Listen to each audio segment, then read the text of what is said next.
Magandang araw mga bata! Kumusta? Ako si Kuya Red.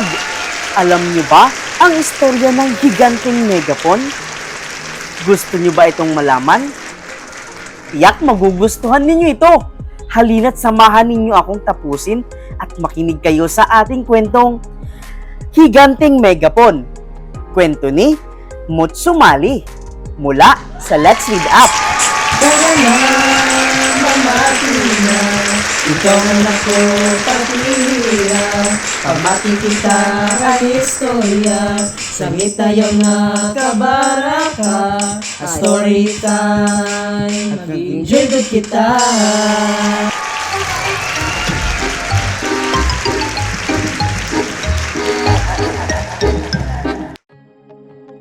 Tuwing gabi, isang malaking ibon ang sumasalakay pababa upang manghuli ng mga insekto para sa kaniyang hapunan. Ang ibon ay kasing laki ng isang inahing baboy. Ang kanyang mga mata ay nanlilisik at tila umaapoy. Ang kanyang tuka ay kasing talim ng sibat. Ang kanyang mga pakpak ay nakakikilabot. Ang lahat ng insekto ay natatakot. Isang araw, sila ay nagtipon-tipon upang mapag-usapan ang problema. Kailangan natin siyang hagisan ng maraming bola! Mungkahi ni Kuliglig. Hindi! Pigil ni Tipaklong. Dapat tayong gumawa ng apoy para maitaboy ito paalis. Ngunit, maaaring masunog ang buong palayan. Tugon ni Bubuyog.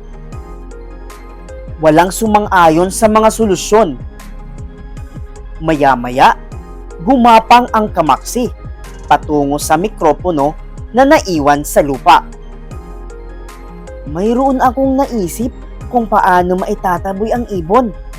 Sinabi niya ito sa lahat. Kailangan nating gumawa ng isang bagay na mas malaki kaysa sa ibon. Paano kung magsama-sama tayo para makagawa ng hugis na malaking megapon? Kung ilalagay natin ang ating mga boses ng sama-sama, makagagawa tayo ng malakas na ingay at matatakot ang ibon at tuluyan itong lilipad palayo. Ang lahat ng insekto ay sumang-ayon sa kamaksi.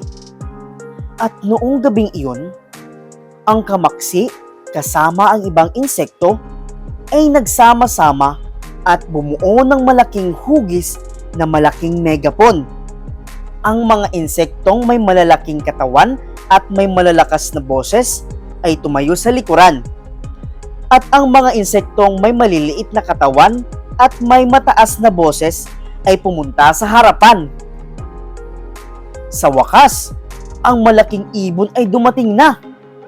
Umiikot ito sa kanila na nakahugis megapon. Ang mga insekto ay biglang natakot at nagsimulang lumipad palayo sa isa't isa. Ang malaking ibon ay nakahuli ng ilang insekto para sa kanyang hapunan. Sumunod na gabi, ang mga insekto ay nagsama-samang muli. Sa pagkakataong ito, nagsimula silang gumawa ng ingay. Ngunit hindi sabay-sabay at sama-sama ang ingay na nalikha nila.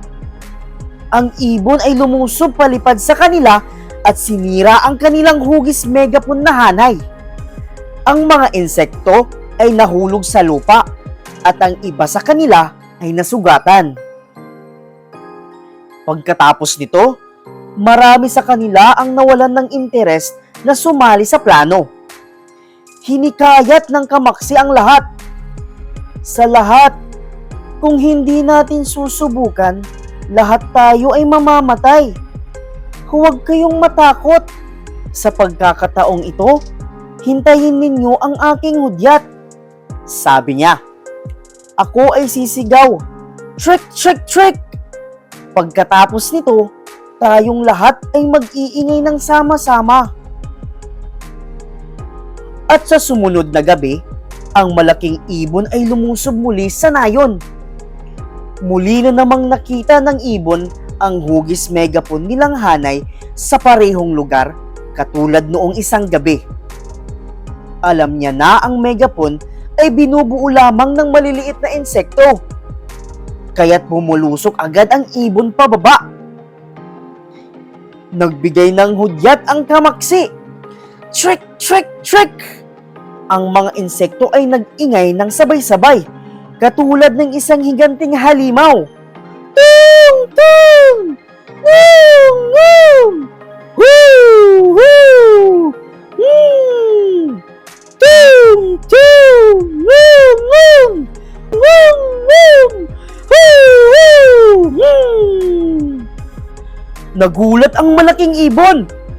Ang ingay na nagawa nila ay masakit sa kanyang tainga, kung kaya't ito ay nagmamadaling lumipad papalayo. Ang mga insekto ay nagdiwang. Nagawa natin! Nagawa natin nagsama-sama! At dyan nagtatapos ang ating kwentong Higanting Megapon. Mga bata, ano nga ba ang makukuha nating aral mula sa kwento? Pinapakita sa kwento natin ngayon na walang problema ang hindi masusolusyonan kapag tayo ay nagtutulong-tulong.